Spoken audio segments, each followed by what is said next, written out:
Hello and welcome back to a series of spooky stories. Thank you for the compliment. Here's another one. Back in high school, my family and I moved to Cypress, Texas during my sophomore year. We lived in a 2-story house with a very secluded floor plan. If you were upstairs, you couldn't see or hear anything happening downstairs, and vice versa. A recipe for disaster. A week after we moved in, I got sick and I was sleeping in my parents' room. I heard my family drive away to run some errands, and I heard the garage door close behind them. A few minutes later, I started hearing movement downstairs in the kitchen. Cabinets opening and closing, drawers being pulled out, loud slamming. Fuck. No. To this day, I still don't know what that was. I also never slept in my bedroom alone. Every night, I'd ask my mom to come lie next to me until I fell asleep. Yes, I know I was acting like a baby, but I don't care. Valid. One night, my mom and I were lying in bed talking. At some point, I turned my back to her and fell asleep without realizing it. I suddenly woke up thinking only a few minutes had passed and rolled onto my back. Out of the corner of my eye, I saw what I thought was my mom still lying beside me. I decided to wake her up and tell her that she could go back to her room, but when I turned to face her, I saw a black figure lying next to me in bed.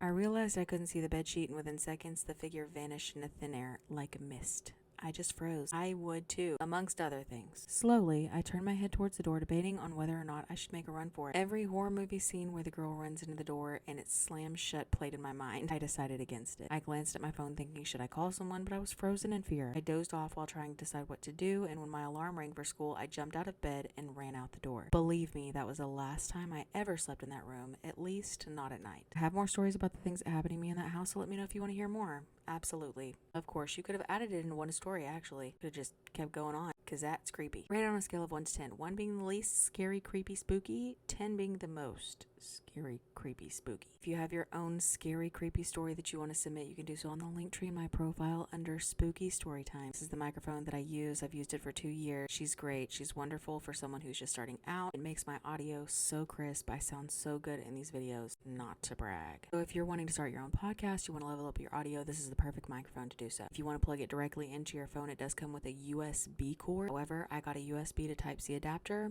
Works perfectly fine. She will be linked. I will see y'all at the next episode. Stay spooky, friends.